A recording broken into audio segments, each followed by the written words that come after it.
दोस्तों, एक छोटे से कस्बे में एक बुजुर्ग आदमी रहते थे। नाम था रमेश जी।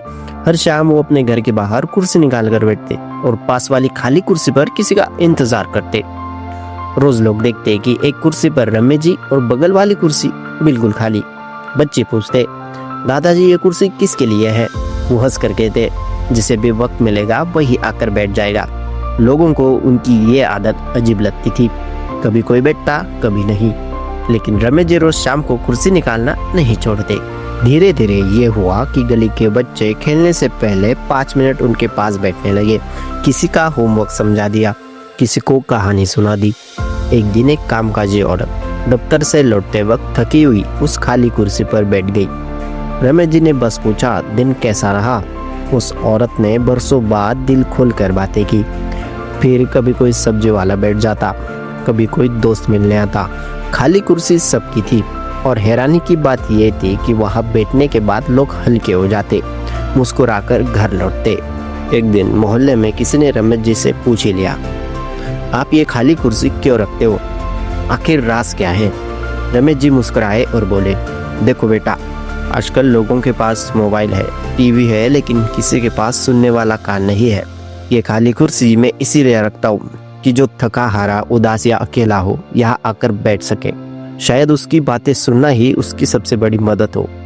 लोगों को उस दिन समझ आया कि रमेश जी दरअसल अपने मोहल्ले को एक जगह दे रहे थे जहाँ कोई जजमेंट नहीं, बस अपनापन हो। धीरे धीरे वो खाली कुर्सी मोहल्ले की आदत बन गई।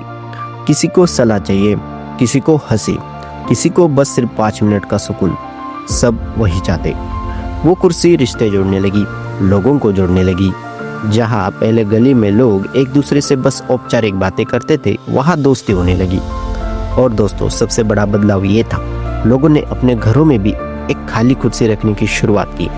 बच्चों के लिए, बुजुर्गों के लिए, पड़ोसियों के लिए एक छोटा सा प्रतीक, लेकिन बहुत बड़ा असर। आज के समय जहाँ हर कोई जल्दी में है, कोई किसी को सुनने का समय नहीं देता, रमेश जी की खाली कुर्सी हमें ये सिखाती है कि कभी कभी मदद पैसों से नहीं, वक्त देने से होती है। जिंदगी आसान तब लगती है जब हमें कोई सुन ले, और अगर हम सब अपने जीवन में किसी के लिए खाली कुर्सी छोड़ दे तो शायद अकेलापन आधा हो जाए। दोस्तों, प्यार और अपनापन ज्यादातर बड़े कामों से नहीं, बल्कि ऐसे छोटे छोटे गेस्चर से फैलता है। तो दोस्तों, अगली बार जब आप घर में एक कुर्सी देखें तो याद रखिए, कभी कभी उसे खाली छोड़ देना भी किसी के लिए सबसे बड़ी जगह बन सकती है। तो दोस्तों, ये थी मेरी आज की कहानी। अगर इस कहानी ने आपके दिल को छू लिया हो तो मुस्कान की तरह लाइक कर दीजिए, अपनों के साथ शेयर कर दीजिए, और अगली कहानी सुनने के लिए चैनल को सब्सक्राइब करना मत भूलिएगा, क्योंकि कहानी सिर्फ सुनने के लिए नहीं, महसूस करने के लिए होती है।